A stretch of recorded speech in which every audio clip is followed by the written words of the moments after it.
Assalamualaikum warahmatullahi wabarakatuh. Alhamdulillah wassalatu wassalamu ala Rasulillah. Rabbi shrah li sadri wa yassir li amri yafqahu qawli. Qaulu ta'ala fil Qur'anil Aziz.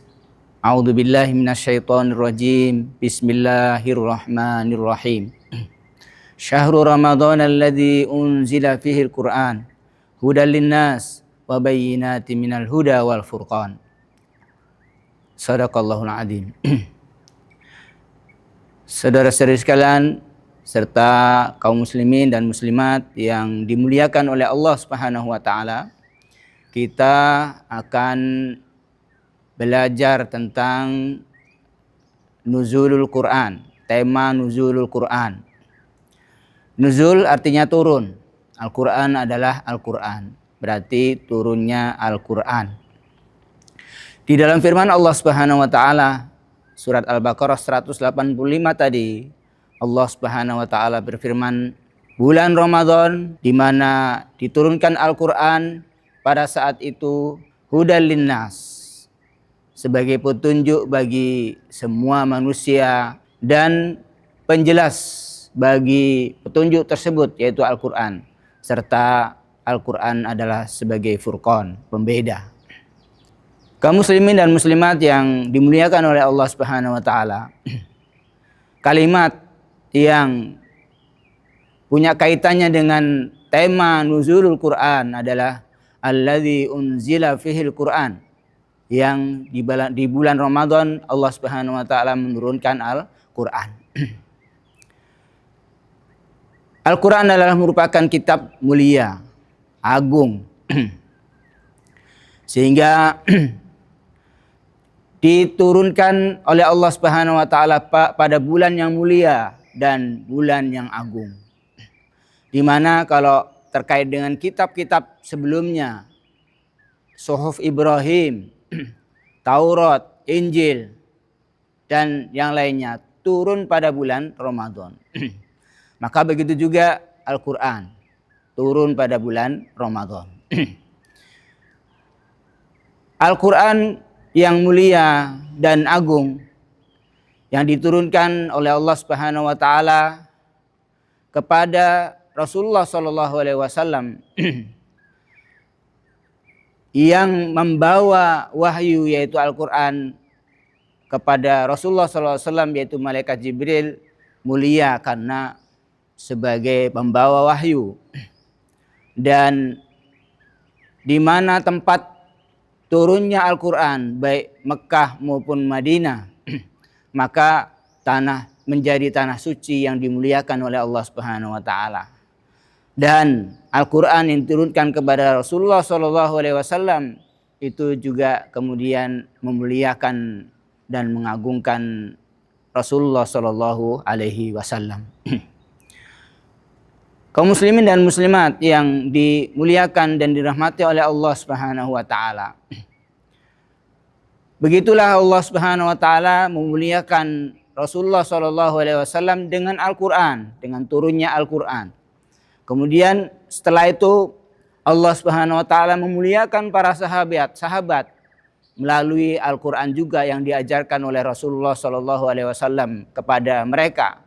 Sehingga mereka adalah menjadi generasi Qur'ani terbaik. Salah seorang ulama mengatakan para sahabat adalah merupakan jilul Qur'ani, yaitu generasi Qur'ani. Kenapa mereka bisa dimuliakan oleh Allah Subhanahu wa taala menjadi generasi Rabbani berkat bimbingan dari Rasulullah sallallahu alaihi wasallam? Pertama adalah ternyata Al-Quran turun pada lisan-lisan mereka. Bagaimana ini bisa terjadi? Iya, karena ketika Rasulullah SAW mengajarkan kepada mereka membaca, maka mereka akan membaca wahyu tersebut yaitu Al-Quran. Sehingga kemudian dimuliakan oleh Allah Subhanahu wa taala. Wa idza tuliyat alaihim ayatuhu zadatuhum imana. dimuliakan dengan bertambah-tambahnya keimanan yang mereka miliki karena dengan membaca dan tilawah Al-Quran tersebut.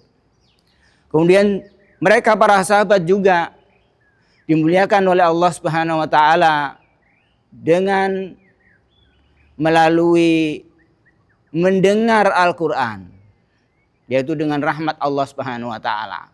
Wa idza quri'al Qur'anu fastami'u lahu wa ansitu la'allakum turhamun. Dimuliakan oleh Allah Subhanahu wa taala karena berkah mendengarkan Al-Qur'an dengan rahmat yang diturunkan oleh Allah Subhanahu wa taala kepada mereka. Kemudian ulama juga ada membahas tentang melihat Al-Qur'an. Jadi membedakan antara orang yang menghafal tanpa melihat Al-Qur'an dengan orang yang melihat Al-Qur'an dan membacanya. Maka orang yang pertama mendapatkan pahala 1, yang kedua mendapatkan pahala 2, yaitu membaca dan melihat Al-Quran. Maka melalui pembacaan, pendengaran, kemudian turun ke hati, di mana tujuan atau objek daripada Al-Quran itu adalah hati. Di mana Allah Subhanahu wa taala mengutus malaikat Jibril, Ruhul Amin, nazala bihi Ruhul Amin ala qalbika litakuna minal mundirin. Malaikat Jibril yaitu Ruhul Amin datang membawa wahyu Al-Quran, turun ke bumi, kemudian menyampaikan Al-Quran tersebut kepada Rasulullah SAW ala qalbika, kepada hatimu wahai Muhammad. Jadi qalbun adalah merupakan objek daripada Al-Quran. Di dalam ayat yang lain juga Allah Subhanahu wa taala mengatakan warattilil Qur'ana tartila inna sanulqi 'alaika qaulan tsaqila.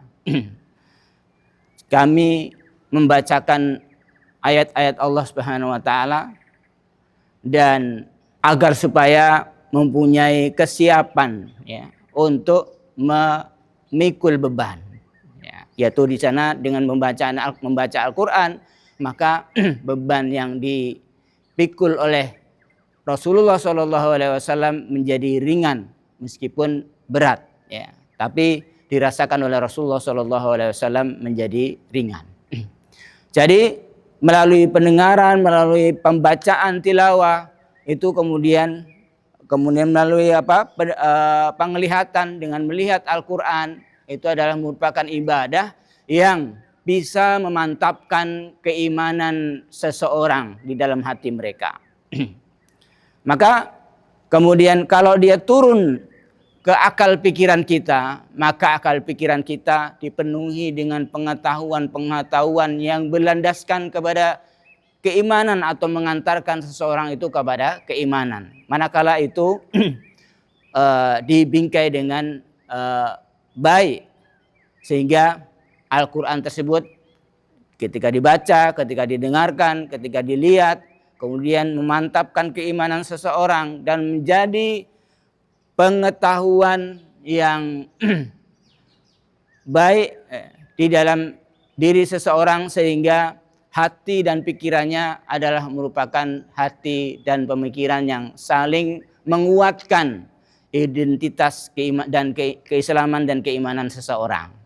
Makanya dengan sarana-sarana ini dan dengan pedoman Al-Quran yang diturunkan oleh Allah Subhanahu wa taala, turun melalui pembacaan, melalui pendengaran, melalui penerimaan di dalam hati dan akal pikiran, itu kemudian bisa mengantarkan mereka seperti para sahabat yaitu generasi Al-Quran.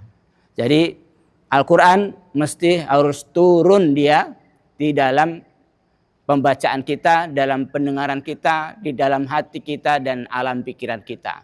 Semoga dengan cara semacam ini turunnya Al-Quran bisa melahirkan generasi Qurani. Barakallahu fikum. Assalamualaikum warahmatullahi wabarakatuh.